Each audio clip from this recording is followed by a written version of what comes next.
Hey, still good morning and happy Friday. Leaders here with another video for Three to Grow. Again, I send this out weekly via email, uploaded to YouTube. So, however you're consuming this content, reading or watching, maybe listening, whatever, I appreciate it. Again, the goal of Three to Grow is just take 3 or 4 minutes and grow yourself as a person and as a leader. As always, just have a couple ideas that I want to share with you today, and then a quote we'll end with. So here's the first idea. First idea is too close. There's a common phrase when someone is too close to something. We say he couldn't see the forest for the trees, right? As we all have areas of our operations where we're just too close to see it. A lot of times I'll talk with people about having blinders and the need to remove the blinders to see things going on in their operations. And we have these blinders because of the routines. We just don't see some things. We always park in the same spot. We always come in the same door. We always walk the same way to our office or on the floor or whatever it is. We need to remove the blinders. And so we need to come in a different door. We need to park in a different spot. We need to walk a different path. As it relates to our leadership, it's the same, but I think it's even a little bit harder. The blinders are internal. So we're internally blind to our habits, to our actions, and sometimes to even our motives. It becomes easier for others to see and to understand our intentions and our actions than us.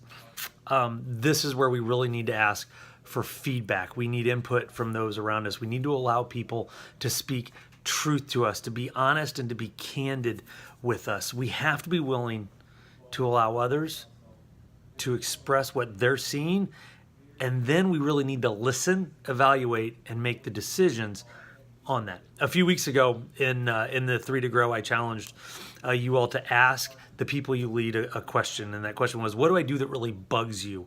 It was a chance for your people to give you some feedback and to share some behaviors and maybe some things you needed to look at. And I want you to do that again, but I'm actually wanting you to do it in a little bit different way. So here's the question I want you to ask the people.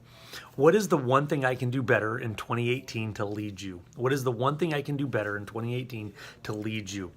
When they answer, don't challenge them, just listen to them. You maybe need to ask a clarifying question, and the way you do that is look at them and say, tell me a story about a time when I did that or didn't do that. Then listen. We all have things we're internally blind to, and sometimes we just need help shining a light on those areas.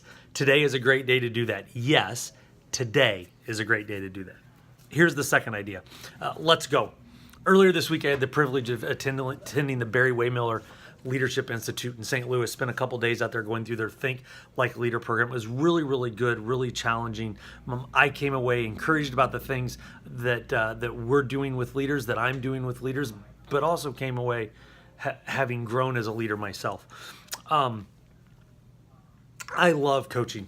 I love motivating people. I run now the Middlebury Youth Football League. I have the opportunity to work with a little over 200 kids, grades K through 6, playing flag and tackle football. I coached a 5th and 6th grade team of my sons this past year, and I love motivating and coaching in that way. But when I was in St. Louis this past week, there was a quote that they shared, a statement, actually a couple statements they shared. Here were the statements. We cannot motivate another person. We cannot motivate another person.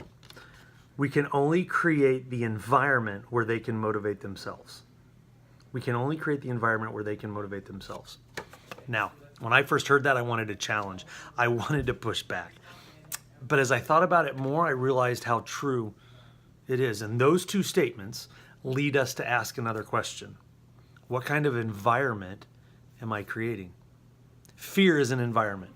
Sure, fear is an environment. People will respond even quickly to fear as an environment. Why? Because they're scared of whatever the consequences you've hung over their head. So they respond. Trust is an environment. By the way, fear is an environment. Think about it as a coaching strategy.